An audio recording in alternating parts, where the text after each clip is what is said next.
Get them this weekend. I put that meat on there. What channel Tomato, you got on onions, WoW? feta cheese, fold that dog over and put some of that tzatziki on top. The only thing I don't normally put green, I don't like green. Is that 10? No, Kind of overpowers it, you know? it messes up an omelet, man. I'm totally Is that, with you on is that. that channel 10? I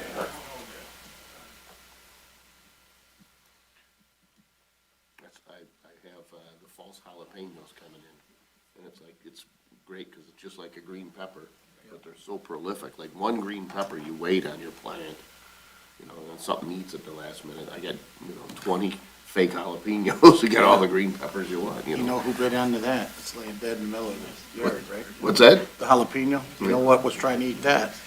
No, they end up killing them. They're pretty strong. Yeah, Little squirrel, no, but they're not. They're false. There's no heat. there's no heat, yeah. Does it looks just like a jalapeno, but it's just like a green pepper.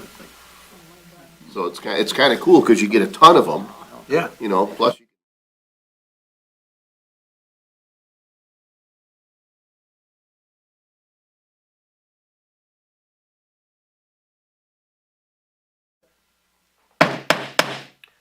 Good evening, board members and residents. I'd like to call to order our regular meeting for Monday, July 22nd, 2024. I'd ask that everyone present please rise for the Pledge of Allegiance.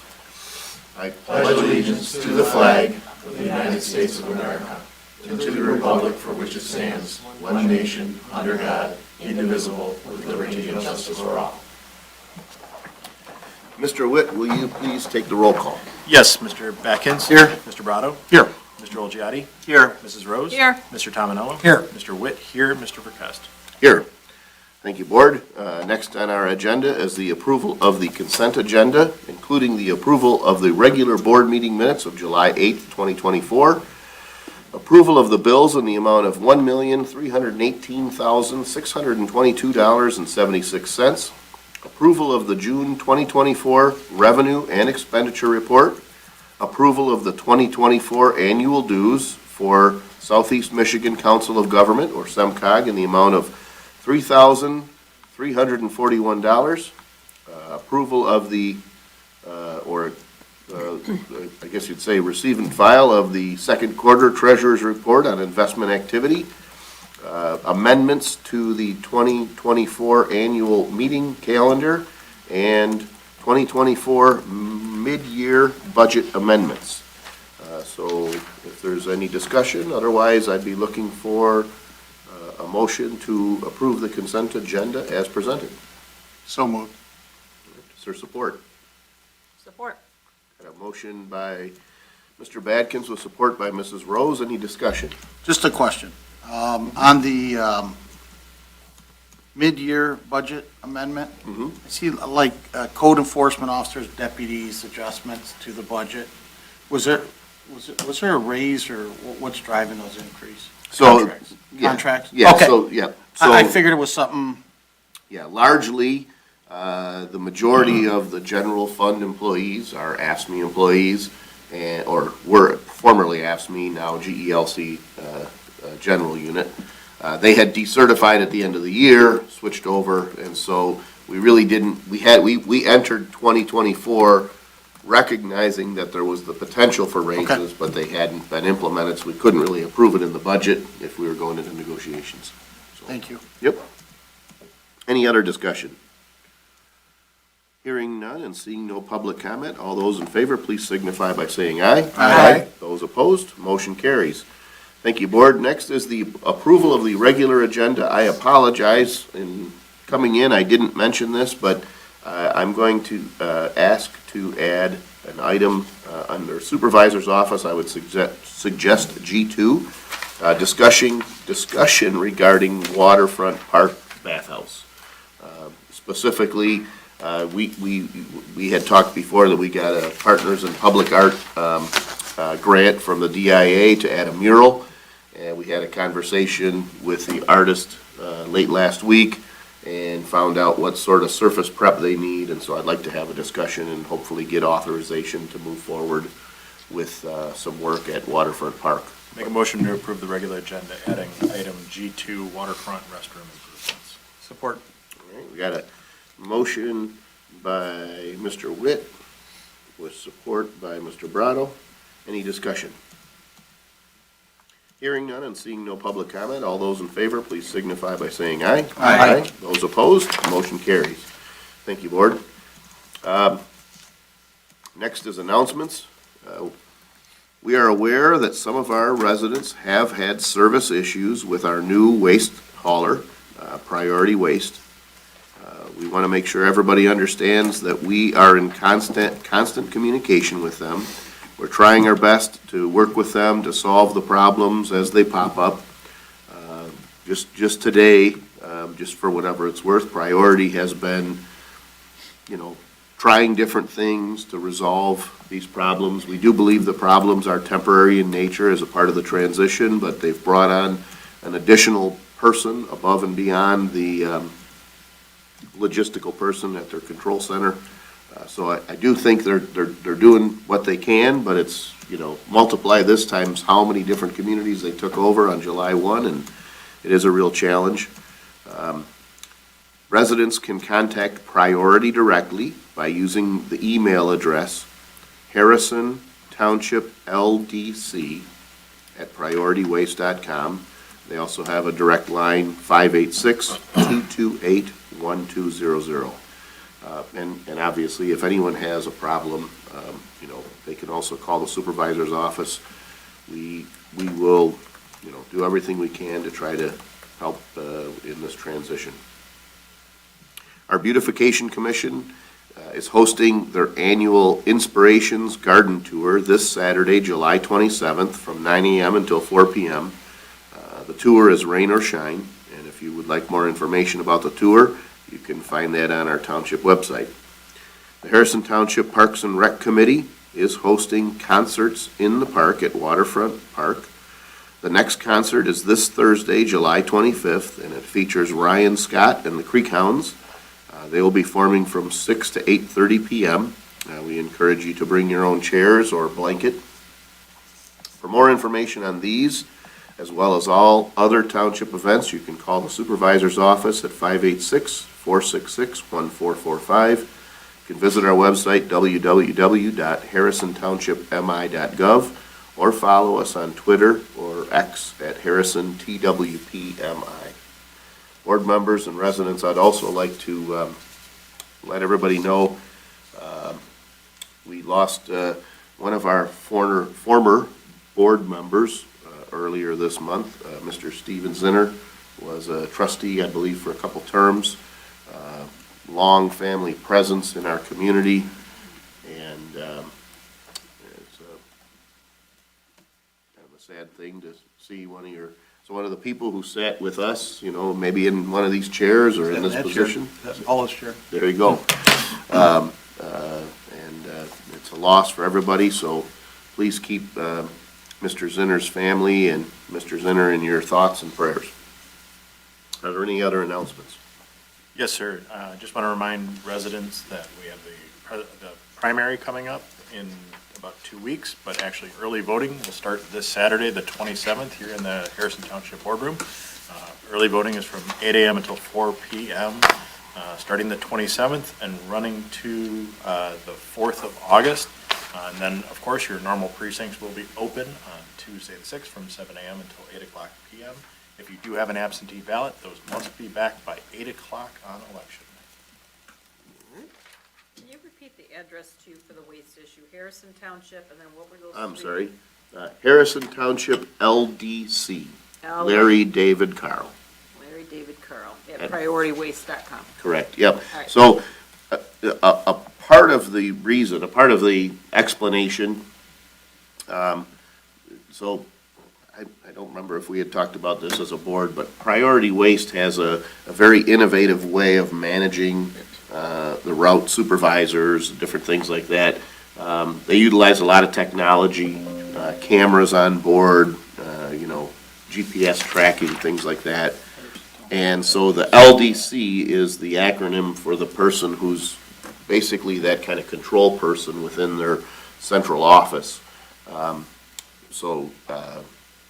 But it's kind of a new approach to waste hauling, especially at the residential level.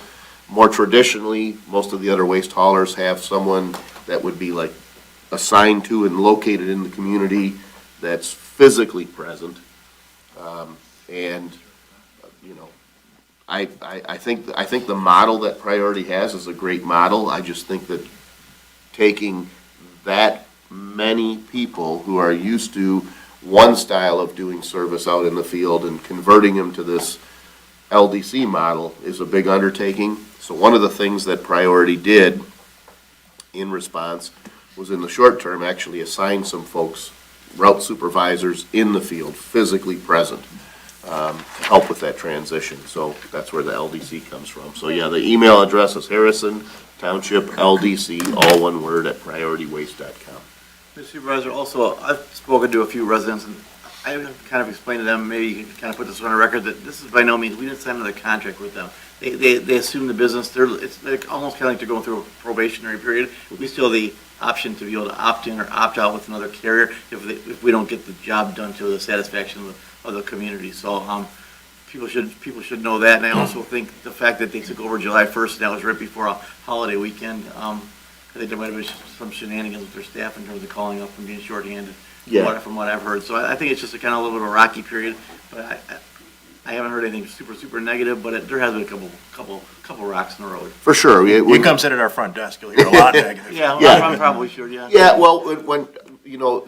We don't hear the people that got picked up normally. Right, but, you know, it's right. been definitely a higher volume. I always try to keep in mind the fact that, you know, we've got some, you know, upwards of 9,000 stops. Well, we don't hear from 9,000 people weekly, but we certainly have heard from a greater number. And I think I would be a lot more bullish if I felt that Priority was not trying, right? So I do believe that this is, you know, GFL wanted to be out of that residential business in our area, so they sold that business. But a number of things happened because of that. There was an end to an employment relationship between hundreds, if not thousands of people, certainly dozens of people that serve, you know, Harrison Township on those trucks every day. And they said, well, okay, end of the month, your vacation, everything's done. So you've got throughout June, you've got folks saying, well, you know, without knowing the intricacies of their contract, I've got to use up vacation time I have, I've got to spend sick days, whatever that might have looked like. The entire process, you know, certainly could have been smoother, but I do believe Priority is trying, and you're absolutely right. We didn't ask for this, we didn't choose this. Although our contract has certain mechanisms in place where we can, you know, exercise various options, the reality is Priority has positioned themselves to be a significant service provider in the Metro Detroit area. And, you know, before we take the bull approach, I think we've got to give them a chance to try to remedy those things. I think they're running out of runway, but you've got to give them a little bit of time to speed up. Absolutely, no question. And again, just as recently as this week, they've made a change to how they provide service in an attempt to try to button some of those issues, which I respect, really. Like they're shifting on the fly here. They're trying to resolve these issues as they go. It's frustrating when, you know, they miss your pickup. But I do see signs, definitely lots of evidence that they're trying, and I do believe things will get better in the near term. Mr. Supervisor, Mm-hmm. just to discuss that, the amount of complaints have increased 5%, 10%, 30%. And the reason I'm asking is somebody from this township has taken this on. And I believe it's the deputy supervisors taking a lot of phone calls. The windows are getting a lot of attention, and quite honestly, the trucks that are driving down my streets are not the nice, brand-new ones GFL. There's oil and grease and debris. So I would like to invite Priority Waste here next meeting and let them field these problems, because you shouldn't have to defend them. I appreciate your effort, but anybody that buys a company, I would almost bet, would do this homework. Well, we didn't know 100 units weren't roadworthy. How did you buy the company? So I would like to cordially invite them here and have a little conversation with them. And I just think it maybe sends a better message, like, if we're talking about this time next month, I know one board member that's not going to be happy. So I'd rather not wait a month from now, I'd rather invite them to the next meeting. Sure. Say, hey, we just want to have a conversation, just bring us up to speed. When are the phone calls not going to stop, but go way back to where they were? Sure. And again, there's stuff on every road, any place a garbage truck stops. Absolutely, yeah, no, understood. So specific to that, first, let's make sure we understand that as long as we've had a single waste hauler, and I'll say this, different service providers had, different strengths and weaknesses. But as long as we've had a single waste hauler, we've had calls at the township regarding that. Now, let's talk about GFL and Rizzo. Both, when it was Rizzo and then sold to GFL, they had dedicated lines for every municipality. Wait times were ridiculous. So what we found was residents who had a problem learned that they could call the supervisor's office, most typically directly. We would then call the person who's in the field coordinating that route, the route supervisor, and they were the person that could solve that problem. And so the volume of calls is different. It's escalated, but it isn't as if the week before or 6 months ago we didn't get calls. Sure. Right? It's escalated. Yep. We know. I don't care who takes over. I don't care what happens. We had that conversation with Priority. We know those calls are going to go up during that transition, and there's going to be some of those issues. So a certain percent of problems were anticipated, right? Expected is a strong word. We don't want to expect them, but we know that. Understand that prior to all of this, I think we went into a single waste hauler. I was not supervisor, so I'm going to say probably 15 years ago we went to a single waste hauler. Almost. I was paying 15 years ago for just trash. I was paying more then than I am now, right? So in 2009, 2010, roughly 2010, I was paying over $200 a year if I paid one lump sum up front for just solid waste. Not white goods, not furniture, not recycling, not yard waste. Just one can, right? If you wanted to go with waste management back then, the majority of residents were paying over $300 annually, almost $400 annually. Roughly 3 times what we're paying today if you wanted yard waste and recycling. And I don't believe that included furniture or white goods, but I can't tell you that for sure because I didn't have waste management. The point is this.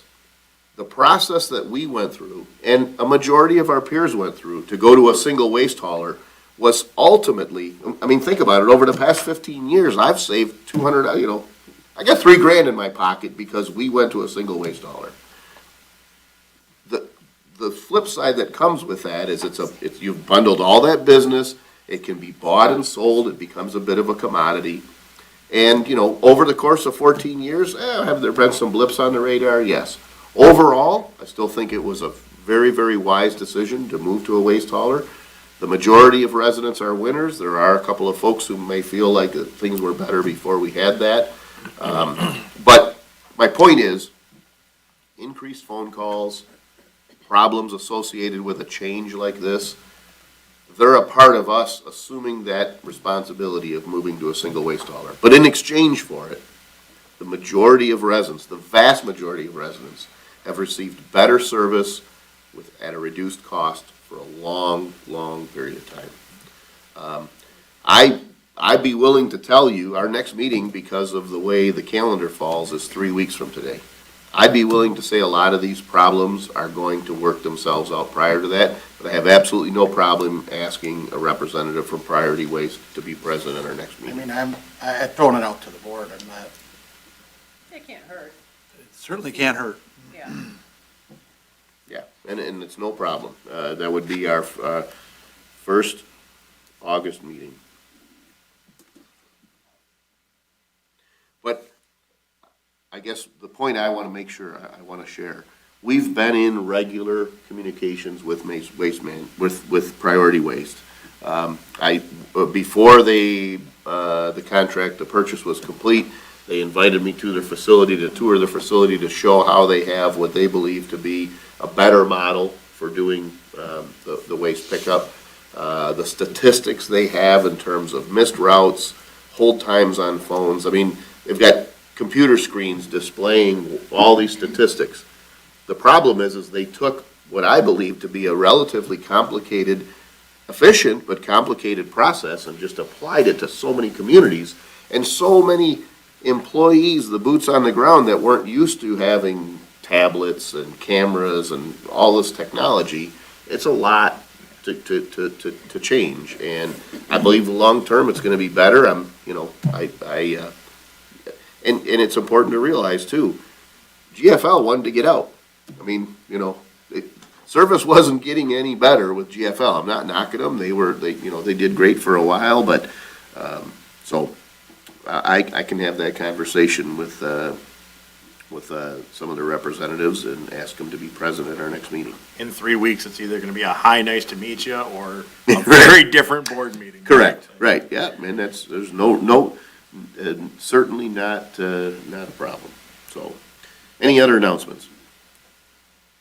Hearing none, we'll move on in our agenda to the next item, which is D1, regarding the Selfridge Base Sanitary Sewer Pump Station, Force Main, and meter design.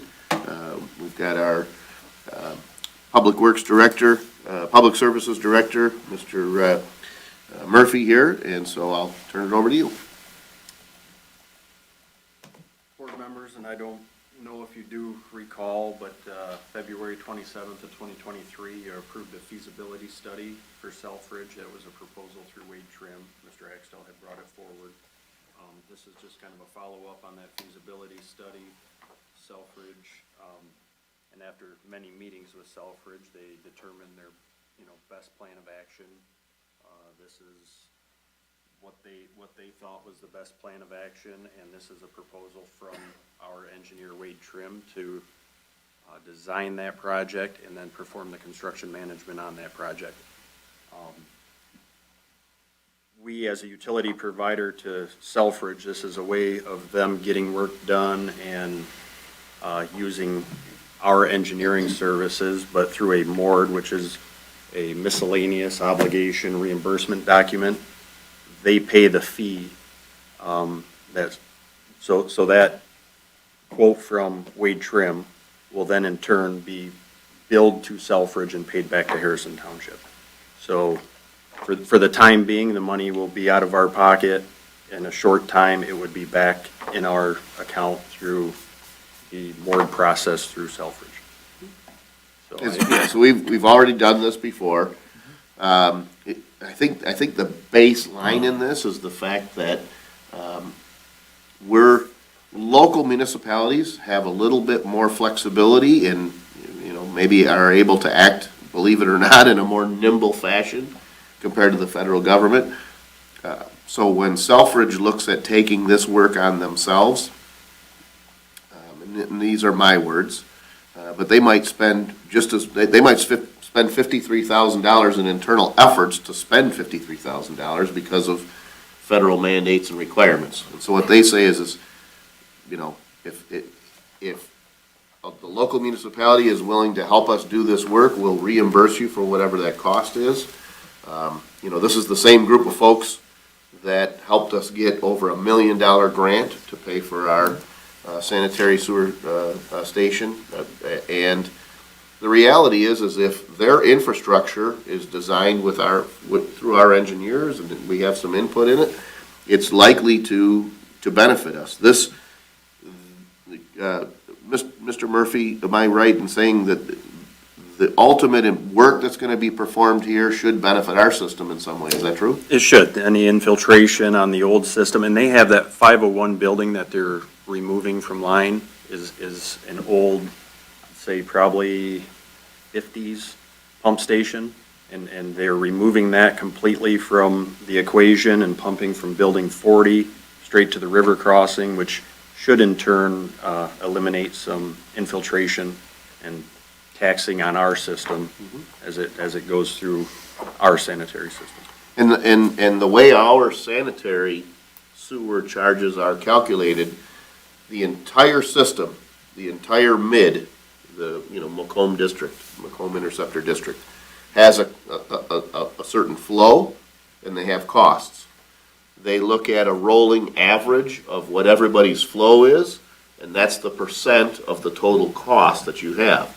Some of those costs are commodity costs, meaning, a wet summer is gonna have more flow than a dry summer, and so some things, electricity associated with running a pump varies based on the volume of water you pump. But some of those are fixed costs. So the lower flow that we can have, the smaller percent. So in the long run, eliminating some of the infiltration of other forms of water, groundwater, stormwater into the sanitary flow, and reducing our overall volume of sanitary sewage flow should result in a reduction in our overall cost to every customer. So, Motion We to also- I'm sorry.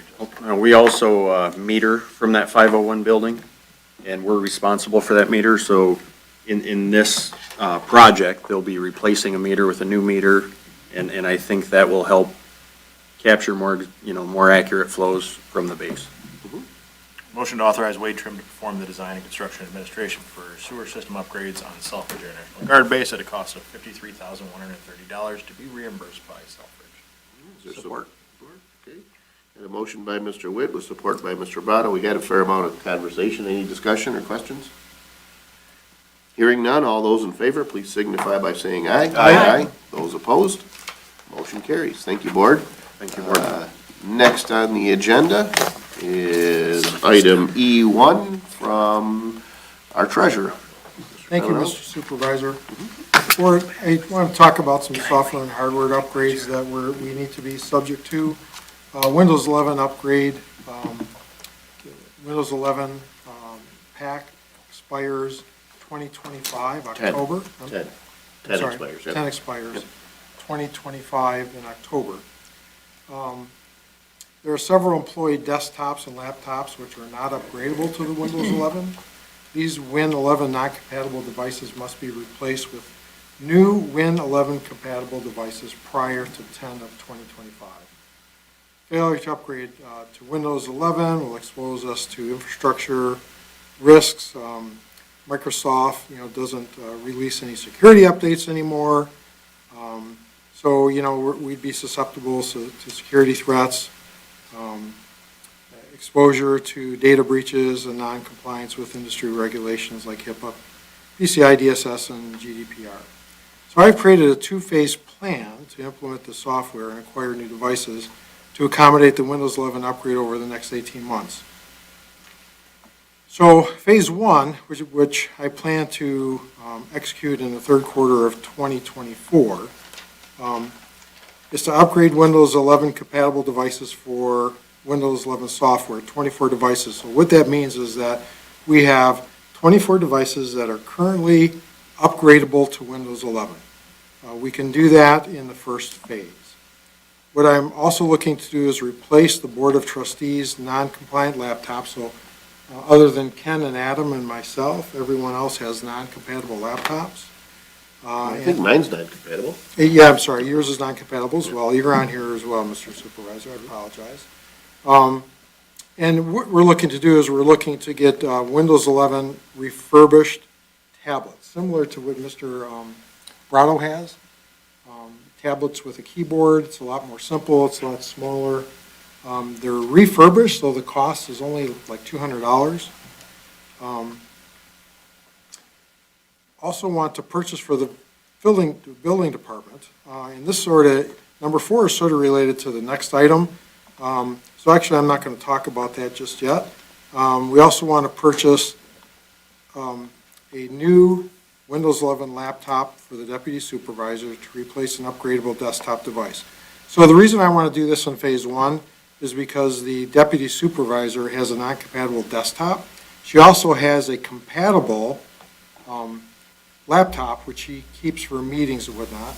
So what I want to do is I want to take care of her in this third quarter upgrade to give her a laptop so she can relinquish her existing spare laptop to be filled in, actually at number 6, to repurpose that laptop to Patrick Lineberry for cable and bright sign support. Right now, he does not have one.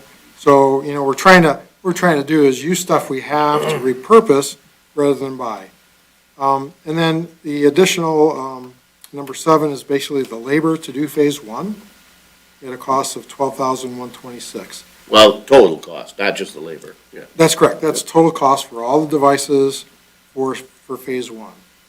Then in phase 2, and we can touch on this briefly, but this would happen in 2025.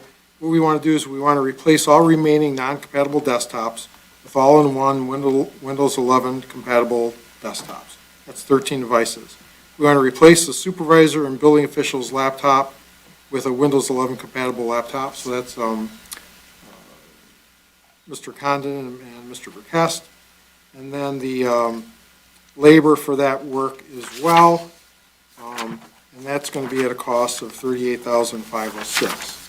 So the cost of phase 1 and phase 2 is going to be a total of $50,632.66, with $12,126 being spent in 2024, and in 2025, $38,506.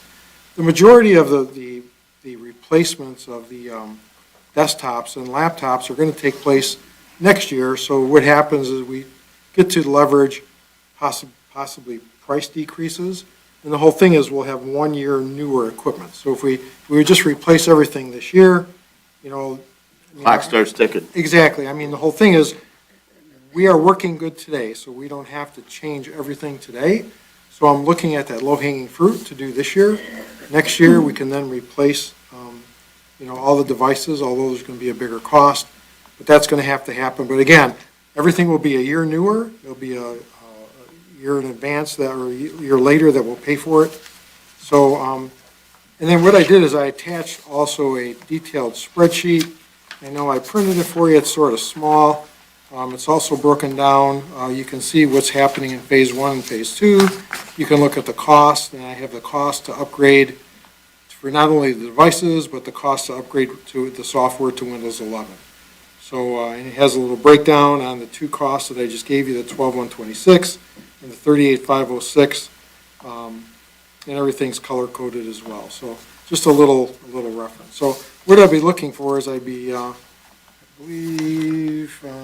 looking for a motion, and I don't know, Mr. Supervisor, how you'd want to do this.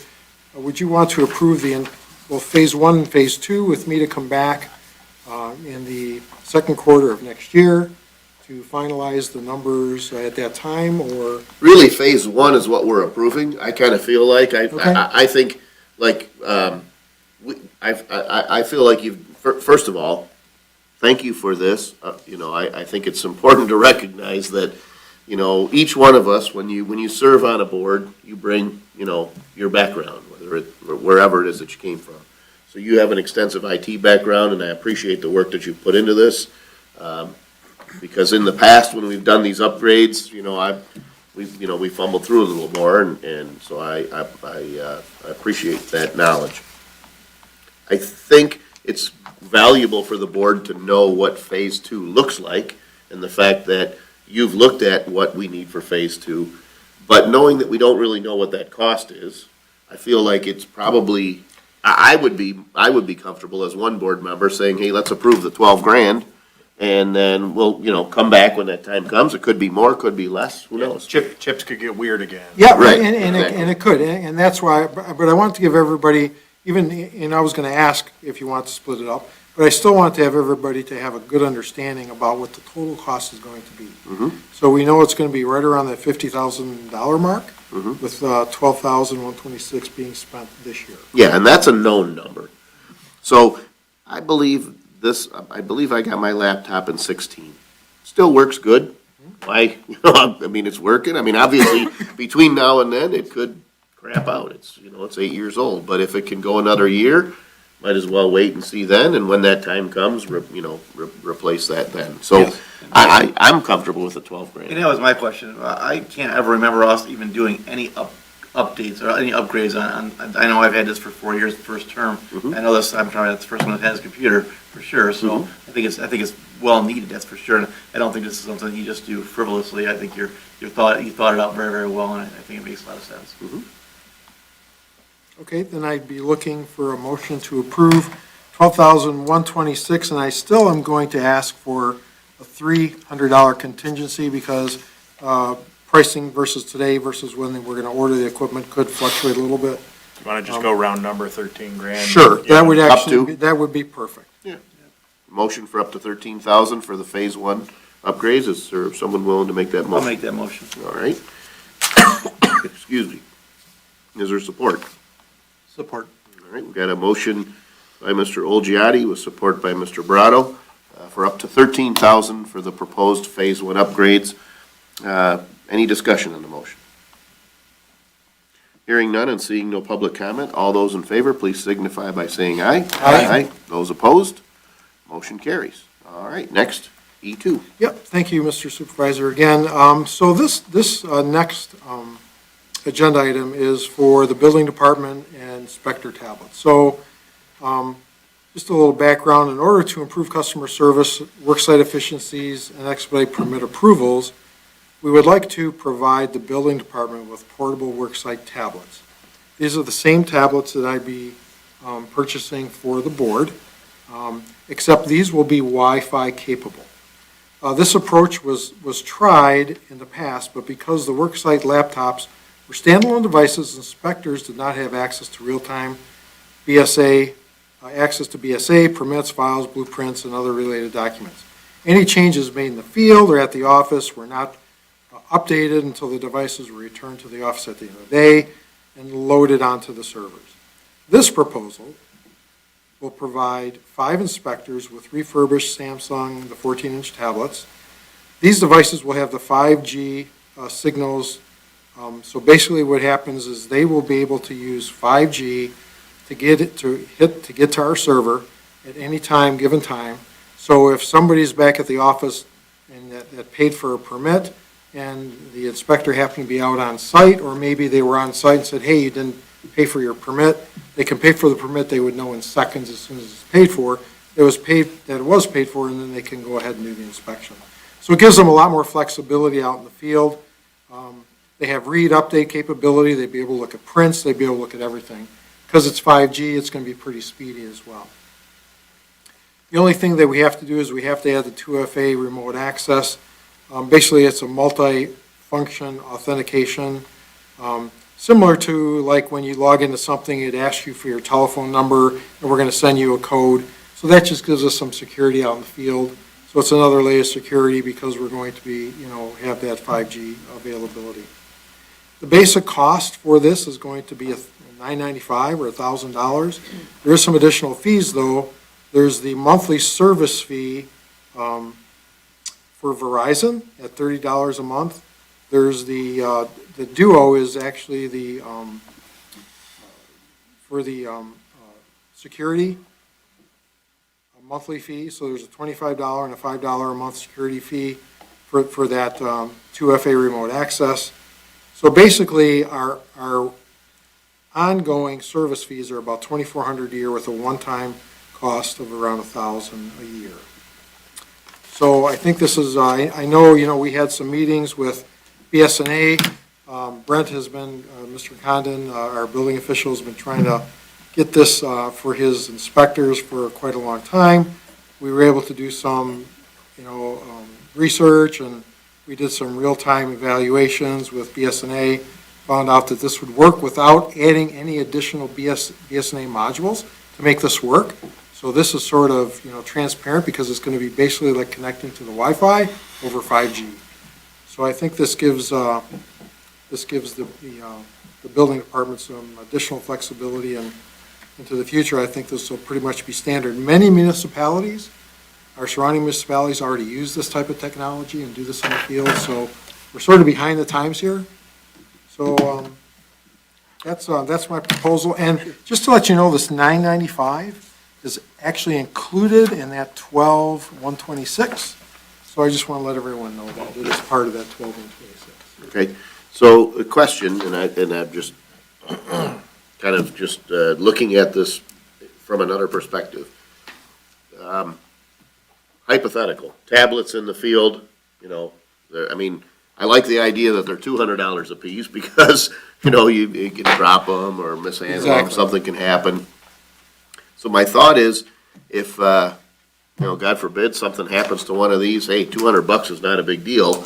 I'm wondering, is it, like, in other words, it's not as if, hey, $200 to buy a new tablet if one breaks isn't part of a, it's well within a spending limit.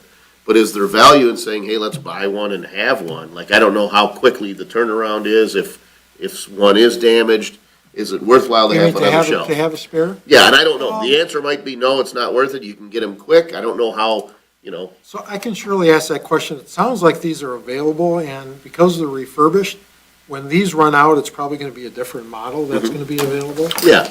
But- And if buying one for $200 and it sits on the shelf and never gets used is a waste, but if it was, it's gonna take us, 2 weeks and it upsets the inspection process. I don't know the answer. I'm just throwing it out as a hypothetical. They also make cases, those Yeah, very durable and cases. that- these include all that. And- Okay. And that was the thinking originally, because they were $200 for refurbished. We didn't want to even put a warranty on it because it doesn't make sense. By the time our tech comes out and gives a service call and whatnot, it just didn't pay for itself. But to have a spare one, Mr. Verkest, I'm not opposed to that at all. Well, here's what I would say. You said that this $1,000 is included in the 12,000 we just 12,126, approved. yes. And we said not to exceed 13. So I guess I would just toss it out as a suggestion, check into it, and if you think it's worth ordering 6 instead of 5 and having one on the spare, it sounds like, And sounds like you've got the money to do it. It may be. Tablets use a different operating system. They don't use Win 11, so it's not like that's going to go out of service. Mhm. So that could be something where if one sits for a year or two, it's not going to be obsolete just from sitting around. So I can surely look into that. I'd give it some thought, and I'm, like I say, just an idea. No, that's a good idea. Thank you for the feedback. And the only other thing too, again, I know we're adding the two-factor authentication and that VPN tunneling for these folks. I didn't know if that was something that we need to look at for other people that work remotely as well, because I know we have a couple people that are set up to work remotely on us. So we talked about that, Mr. Witt. Okay, And yeah, we as long as are you talk going to about look it, at that. Actually, we're thinking about that as well. Okay. Okay. Anybody who works, we really only have 1 or 2 people who actually work Not a from ton of home. people, but So, but it surely can be done, and, you can't protect yourself enough. Right. it's a matter of time before we're two-factor on our desktops at work. You know what, That's the you're way the absolutely industry right. is. Yeah. All the banks and everybody I work with, we have two-factor authentications that come through on our personal phones that we have to verify. So to do this is not a big thing, but we did discuss that as well. Okay. So that may It's on be, your radar, that that's may all. be included. And the 2FA is more to do with people who access BSNA. Well, It's not necessarily it's- like the it's trustees it's- that are accessing. It's a direct access to our servers. Right. Right. It's a You know, direct. You're getting it's a through the direct- firewall. Yes, Right. Not, So would that apply to trustees, meaning like if no, you're checking? no, they don't have that kind of. that's Yes, correct. there you go. They have, Okay, good. that's That's what I correct, was that is asking. correct. Okay. Yep. It was only, I think it was, our accounting director and, Our assessing. Assessor? yeah, I think Yeah, that was, yeah. I know I had it during COVID, turned on for myself, but Yes, it's not something I yes. use on a regular basis. Yep, so we'll surely, we're going to look at that as part of our regular maintenance relative to the software and hardware going forward. All right, so discussion, or is there a motion? Do we need to make a motion on that, being that was included in the last? Well, the 2,400 a year, I mean, I like his recommended motion. So the recommended motion was to approve the purchase of these 5 Samsung 14-inch 5G Latitude tablets.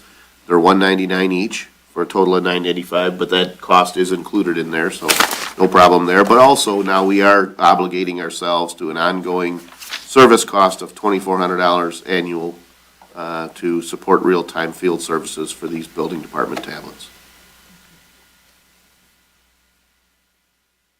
So anyone willing to make that motion? I'll make that motion. All right, is there support? Support. Motion by Mr. Badkins with support by Mr. Olgiati. We did have a fair amount of discussion, but is there any further discussion? Hearing none and seeing no public comment, all those in favor, please signify by saying aye. Aye. Those opposed? Thank you, Board. Motion carries. And thank you, Mr. Tominello, for the work you put into this. All right, moving forward, next agenda item F1 from the clerk's office. Yes, as the board is aware, we had opted in to the national opioid lawsuits through our firm, through our law firm. And Michigan has now officially joined the Kroger National Opioid Settlement and requires that the subdivisions enter into that settlement by August 12th. The township has already signed some settlements, and this would just add Kroger into that. The projected recovery for Harrison Township is $24,286, and the township attorney is recommending approval of the settlement. I'll make a motion to authorize Harrison Township to opt into the Kroger National Opioid Lawsuit Settlement as proposed. Is there support? Support. Got a motion by Mrs. Rose with support by Mr. Olgiati. Discussion on the motion. Hearing none and seeing no public comment, all those in favor, please signify by saying aye. Aye. Those opposed, motion carries. Thank you, Board. Can I ask you a question to Mr. Huth? In regards to the ruling that came down with the Sackler Purdue Pharma about a month ago, how did that affect our settlement? Has it affected our settlement at all?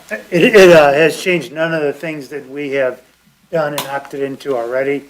Okay. Going forward with respect to that entity, it may affect it, but we're locked in on everything that we've done so far. All right, thank you. Next on the agenda, item G1 regarding a policy for the lot split appeals. Board members, this board amended Article 16, Section 16.01M of the Charter Township of Harrison zoning ordinance to allow for the appeal of a lot split denial. Attached is a proposed policy in the board packet that could be detailed policy for the appeals process. The policy, if adopted, requires an applicant to request an appeal within 180 days of the denial. Simply stated, if someone does ask for an appeal, right, we said, okay, we should have an appeals process, but maybe we should have some policies. But in addition to that, how long do you have before you make an appeal? Well, we said, I'm proposing 180 days. Specifically, there has been a resident who had requested a lot split.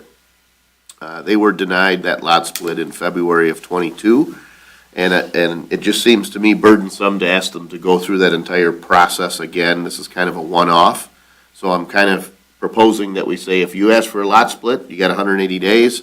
Because this was one that was active, I'm asking the board to allow this particular applicant to appeal his denial as long as he has just something simple in writing from the assessor that the denial is still in concurrence with our ordinance. So attached is the policy, kind of just some steps, the process that you'd have to follow, saying that if somebody is denied, they would be given these instructions for the way to appeal. They can appeal to us. They would have to submit their appeal in writing. They have to include whatever reasons they believe that the appeal should be considered. They can include documents. We would put it on the agenda. I'm not tying us to saying it has to be on the next agenda, but there should be some, maybe not urgency, but there should be, I just said it should be heard at the next meeting unless it's impractical or the appellee requires, maybe they say, well, I can't be present at the next meeting. Can I wait till the following meeting? They need to appeal within 180 days. If they don't appeal within 180 days, they would be denied appeal request. We would hear the appeal. We can grant the split, deny the split, or grant the appellee an alternative split. The intent of the process to hear and decide the appeal in a timely fashion, but we may table the appeal and or request additional information if warranted. And then whatever their decision is shall be recorded in our minutes. The minutes shall be a part of the assessor's records. If we grant the split, the assessor then records that split as if it had been granted or approved initially. So kind of approval of that policy without doing it, we might find, a year from now, we want to modify this policy. But mainly, I wanted some kind of written policy and then the ability to handle the appeal from one individual I included in the recommendation. Mr. Dominic Miori had requested, had talked about this.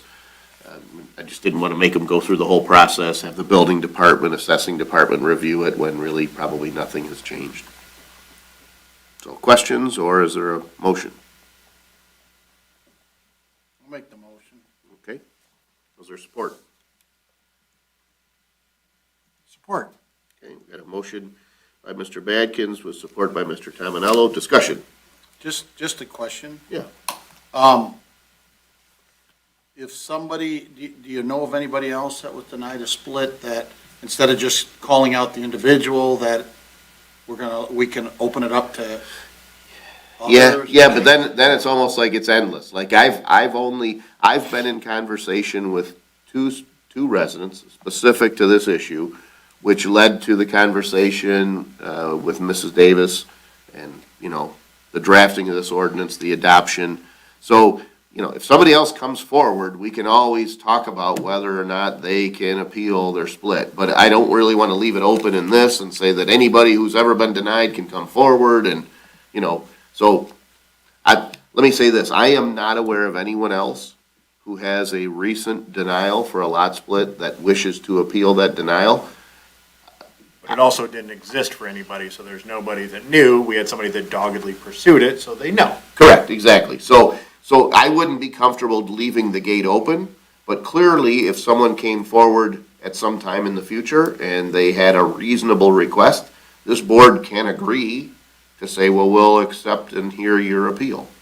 I just don't really want, like, I'm naming one specifically because I don't want to say, and anybody else who appealed one recently. I don't know how to quantify that. I know one person who hasn't been denied, but who will be denied, and I know one person who was denied, who had wanted to pursue other means of appealing that decision. And I said, well, why don't you hold on because we're drafting a policy and an ordinance change. It's just a little strange to have one individual's name on this, in Right. my opinion. Well, and let's just say this. For me, this was specific to saying this, I'm not aware of anyone else. So I don't really want to say, I don't know how to quantify, right? Like I wanted to specifically say, I don't want someone coming forward and say, well, I meet this criteria also. I don't know that. So I'd feel because- much more comfortable saying the last 24 months than putting someone's name on that. That would be my personal opinion. And that would be a little bit more than, it would be 30 months roughly, but a little less than 30. I'm okay with that. I was just, I guess. Yeah, no, I understand. Right? If someone comes forward and said, hey, I didn't know about this and I want to appeal too, I can always come back to this board and say, board, would you be willing to allow Mrs. Smith to appeal her denial because it occurred in this time? And specifically, what this does is you're waiving the fee, because this person, he was denied in February of '22. He could come in tomorrow, pay another $500, and then get denied and then appeal. Right. And So specifically, all this does, it doesn't grant him the right to appeal, and I think that might be some of the confusion, but it prevents him from having to pay again for an appeal. Correct, because in this case, it seemed contrary to what, I'm a golden rule guy. This guy already paid his $300 to ask for the lot split. It went to the building department, it went to this department, that department, went to assessing. Assessing came back and said, sorry, it doesn't meet the zoning ordinance, you're denied. If he wants to appeal it again, we know why he was denied. It was the assessor saying, no, your request doesn't meet our zoning ordinance. So, asking him getting an email confirmation from the assessor saying it's still denied isn't worth asking the guy to write a $300 check. It's not something personal, I just think it's kind of silly when I can just send an email to the assessor, they can say, yep, it's still a current and valid denial. Now, if somebody came in 10 years ago and asked for a lot split, and since then we revised our zoning ordinance, I don't know, maybe now they would, but I don't really want to guess if the ordinances have changed in the last 10 years. So if you were denied in the past and you want to come back and go through the process, write a check for the $300 or whatever you're asking for, and you will drag you through the machine and give you a denial, in which case you could then appeal it. So this isn't granting anything other than simply recognizing that this is one particular case where the person was denied because the zoning ordinance wouldn't allow it. It doesn't require building, water and sewer, and however, all the other departments to look at the case again. That's the reason why I put it in. So, Is there a cap as to how many times they can appeal? no, you can, not appeal, request a split. Yeah, I could come in every day and write a check for $300 and say, I want to request a split. And we could say no, I could come back in and ask again. Right? So if we didn't include this particular case, really what we're saying is write another check for $300 and we're gonna go through the same process. We already know what the answer is. And I felt like that was really not the way I'd want to be treated when we all know what the answer is. Understood. So, Thank you. so we do have a motion with support, but is there any further discussion? Hearing none and seeing no public comment, all those in favor, please signify by saying aye. Aye. Those opposed, motion carries. Thank you, Board. Next on the agenda is item G2. We did add this, so really a discussion about the waterfront park bathhouse. So kind of wanted to give maybe an update to the board, kind of a, hey, this is what's on the horizon sort of a thing. But there is a need in the short term to spend a few dollars, and I don't know how much that's gonna be. And so instead of running the risk that it's not within the spending limit, I thought it was worth having a conversation. Some of you may recall, well, certainly, big picture, waterfront park, we are moving forward with some significant improvements to the park. The kind of improvements are gonna involve heavy equipment, so the park's going to have to be shut down during that time. I think early on, I feel like some previous workshops, but I can't remember when, we talked about how, and I think when this board got together, probably, I don't know, early 2021, we did a kind of a bus ride, and one of the things we identified was that the bathhouse at Waterfront Park is really in need of some upgrades and improvements. So we've been thinking, well, instead of shutting that bathhouse down and shutting the park down, let's wait until the shoreline project moves forward. We know now that that's gonna start this fall. So we started to think about how are we gonna do the improvements to the bathhouse. So we had some internal conversations. Based on that, I approached our building official.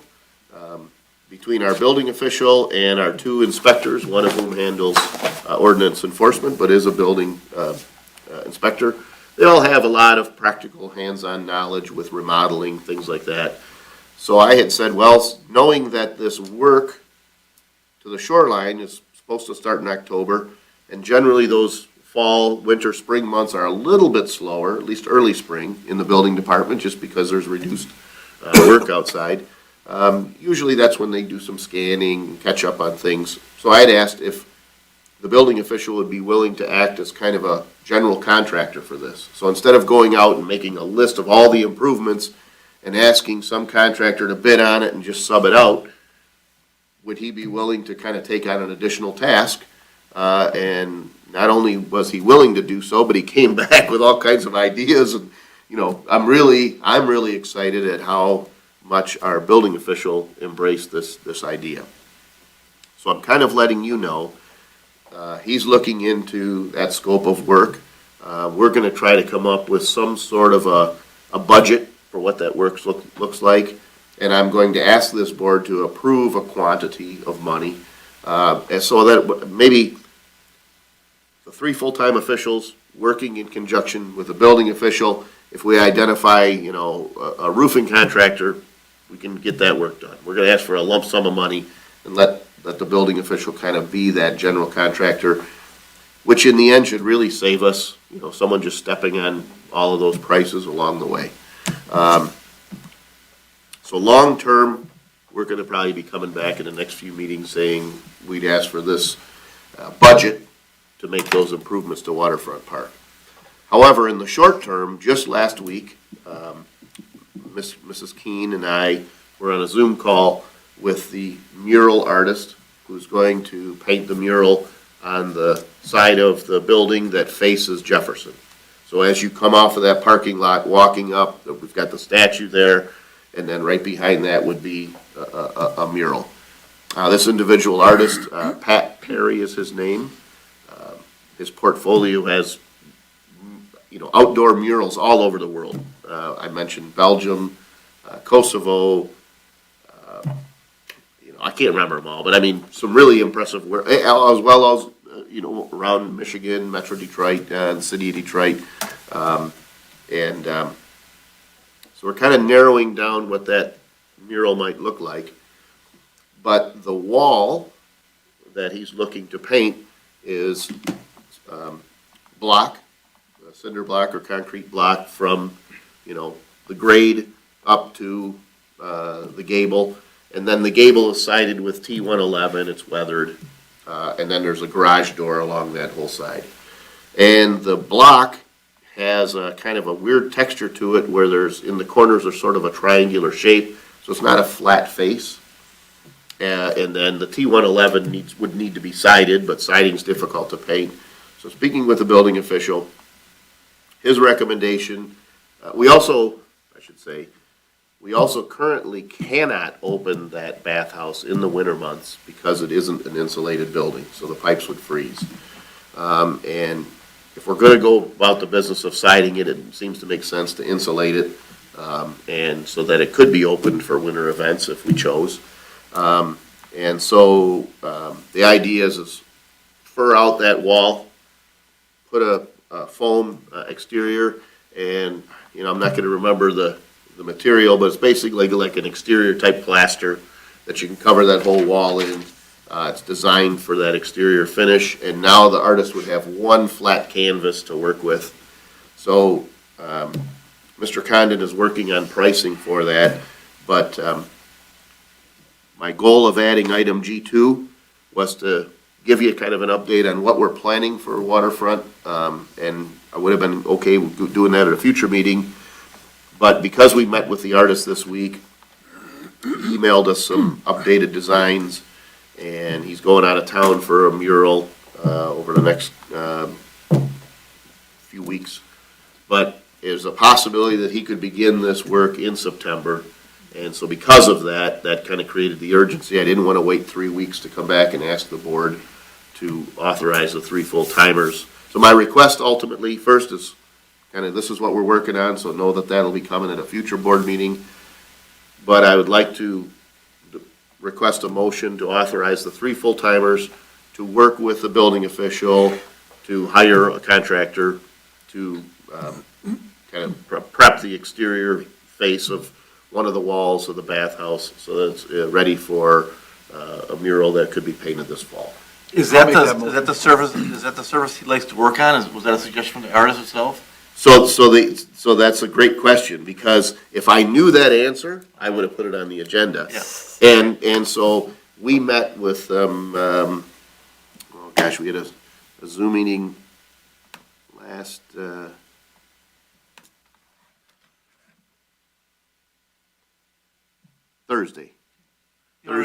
Thursday afternoon, and I said, the question I said was, you know, you're the artist, what would you like? And he said, well, the reality is most of the time I paint on concrete block. Yeah, that's why I'm asking. I'm on his website right now. It looks like he paints on a lot of old buildings, and a lot of it looks like he paints on brick. Yeah. I wasn't sure if this is something that he would prefer to paint on this, or if he could paint on what was existing there and save us some money. Well, no, so what he said was, he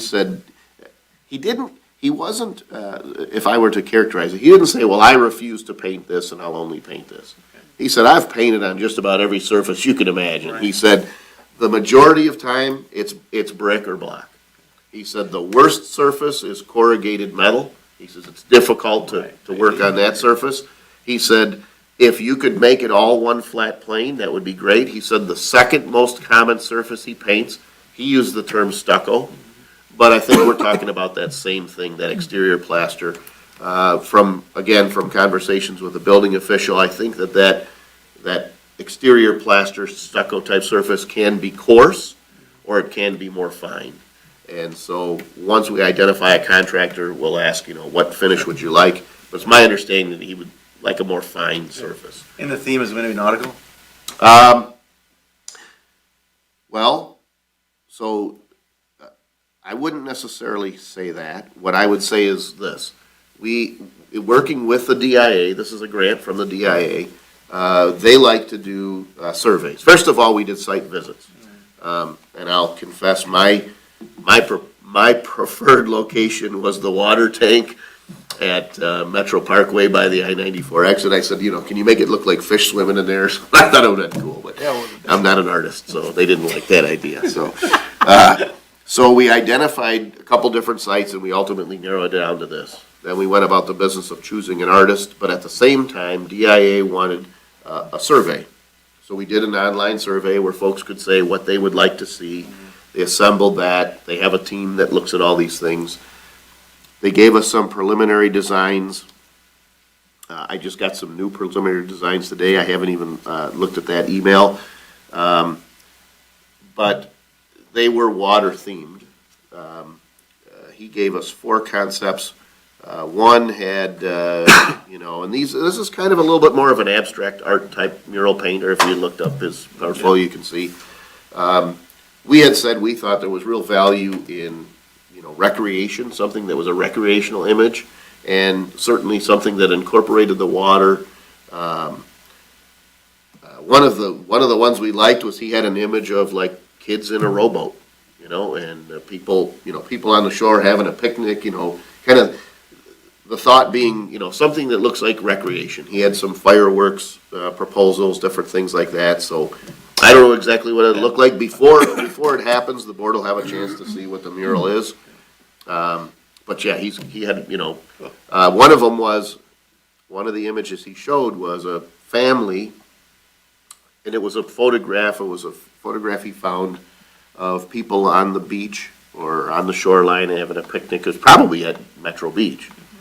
And it was, you could tell, probably in the 50s or 60s. But he positioned it in a way where all the heads were cut off.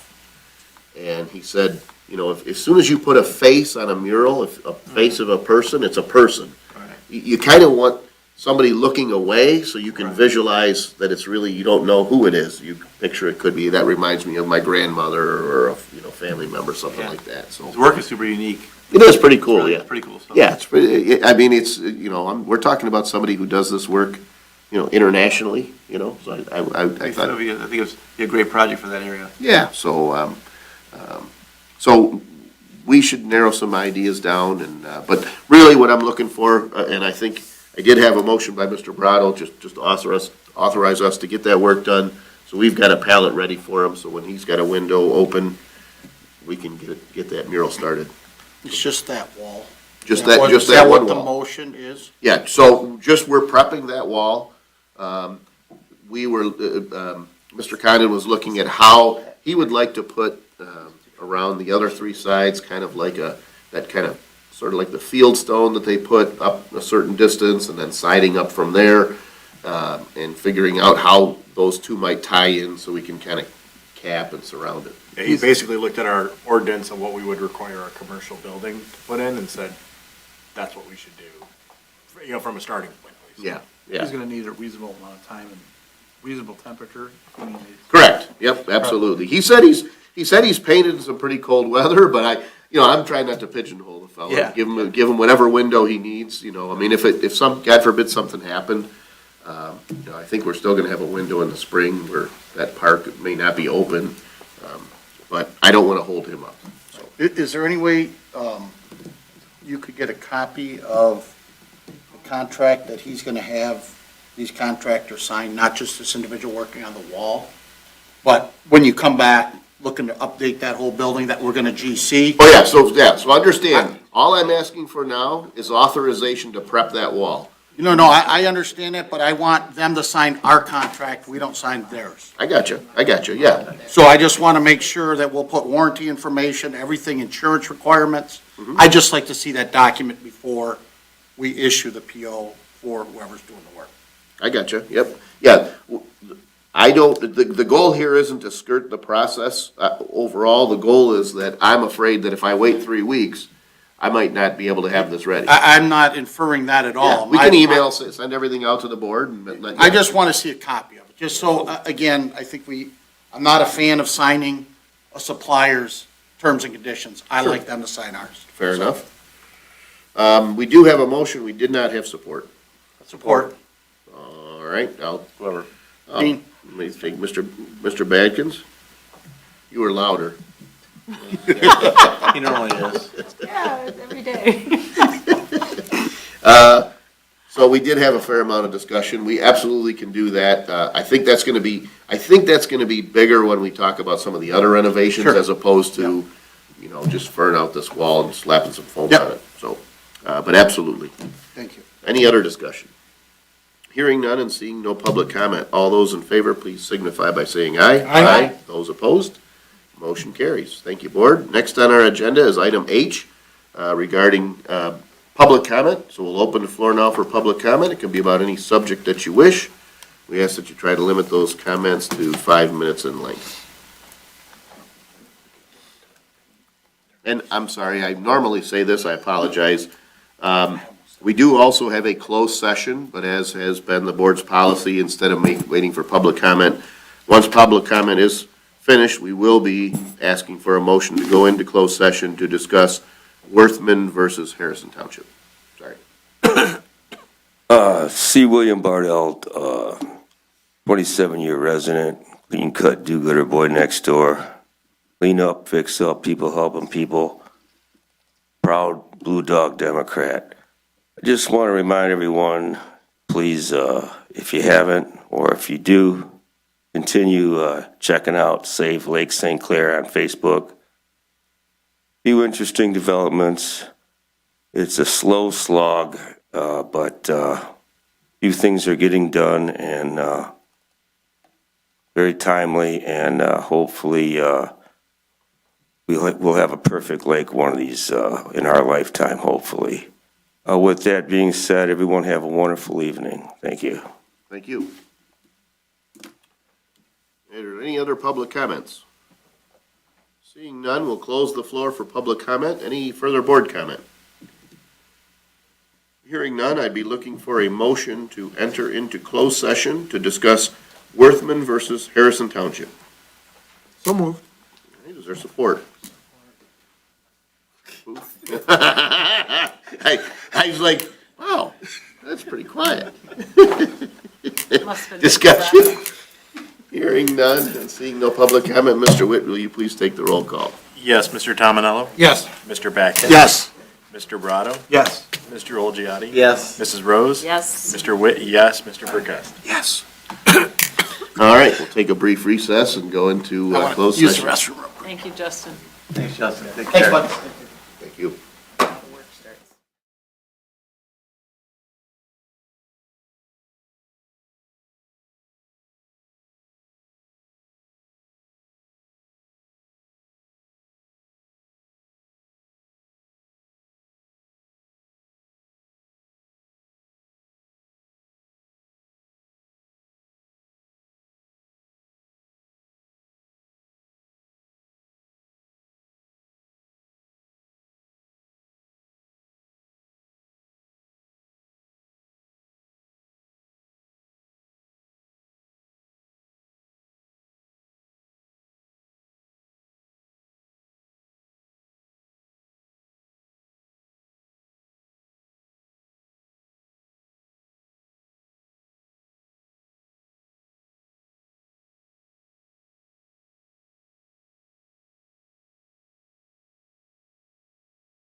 Board members, I'd be looking for a motion to enter into open session. I'll make that motion. All right, is there support? Support. All right, we've got a motion by Mrs. Rose with support by Mr. Brado to enter into open session at 8:23 PM. Discussion? Hearing none and seeing no public comment, Mr. Witt, will you please take the roll call? Yes, Mrs. Rose? Yes. Mr. Brado? Yes. Mr. Batkins? Yes. Mr. Olgiati? Yes. Mr. Tominello? Yes. Mr. Witt? Yes. Mr. Verkowski? Yes. Mr. Huth, is there a recommended motion from closed session? Yes, motion to authorize township attorney to execute a